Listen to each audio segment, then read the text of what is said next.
mund na thoni pak se çfarë po themi të mira që i sjell shtrimi i kësaj rruge dhe prej sa kohësh e prisnit këtë rrugë? Në fakt, ne kemi shumë kohë që po e presim si rrugë, si investim që i sjell zhvillim shumë zonës së Lurës.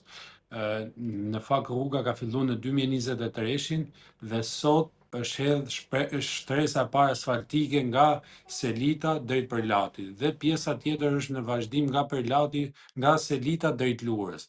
Do të thonë, ky është një lajm i mirë në fakt për gjithë banorët e Lurës, sidomos për njerëzit që jetojnë atje dhe për gjithë djemt dhe vajzat 33 që kanë filluar të investojnë për bujtinat, për restorantet që kanë ndërtuar në Lurë, dhe është një zhvillim realisht shumë i madh për zonën. Kështu që ne jemi shumë mirënjohës gjithë atyre që e kanë bërë këtë investim mund, të cilët kanë kthyer kokën pas dhe kanë parë që rruga Lurë duhet bëhet. Kështu që faleminderit gjithë atyre që kanë kontribuar për rrugën e Lurës.